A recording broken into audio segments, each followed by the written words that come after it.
Okay, so this is part two of how to sort of build those body paragraphs.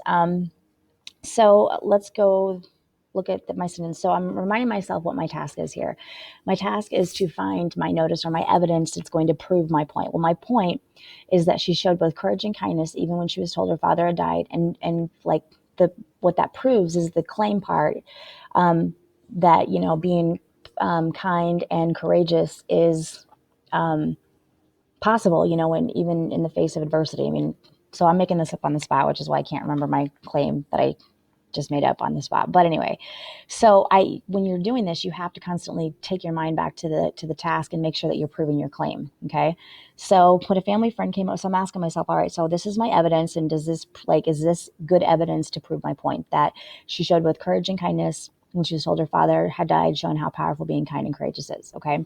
When a family friend came to the door to tell Cinderella and her stepfamily the news of Cinderella's father dying, she was courageous and kind. She did not start crying or reacting. Instead, she thanked the man and apologized for him having to be the one to tell her such tragic news. So now, so that evidence, that notice, is detailed notice. It describes the scene, like what happened, like each little part that happened, and that like those little parts are what prove that point. Okay, do you understand that?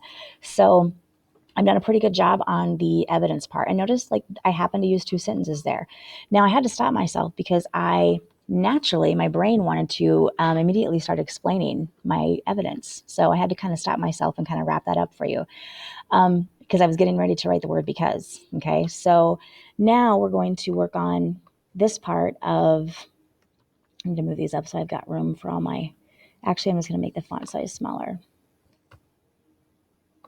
So it'll go in that little teeny box I created for it. Oops. Okay, so now I'm going to work on this part. Now, this part is the explanation, okay? Ooh, wow. You see how I've got these wrong? So over here, you can see where I've got the point, and then you explain the point, and then you've got evidence. Um, you can do, you can kind of like flip these around and do that in any order. For this one, I chose to do my evidence after my point. And I would probably encourage you to do that, but some of you may feel the need to go ahead and do your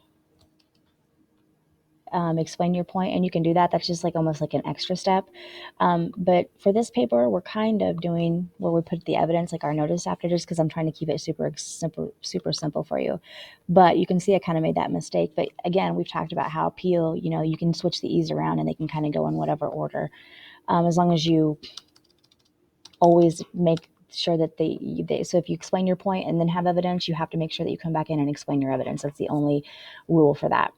Okay, so now I'm on the E part. So I'm on the explaining part. So now what I'm going to do is I'm going to explain my notice.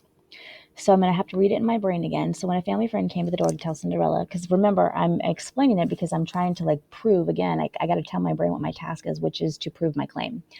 So when a family friend came to the door to tell Cinderella and her stepmother family the news of Cinderella's father dying, Cinderella was courageous and kind. She did not start crying or reacting. Instead, she thanked the man and apologized for him having to be the one to tell her such tragic news. So now I've got to explain what I mean by that. So most people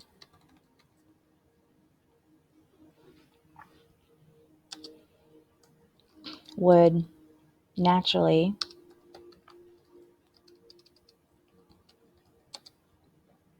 react immediately, would react with tears and shock. They would not be strong, but weak. Cinderella lived out the idea of always being kind and courageous, allowing her to get through this.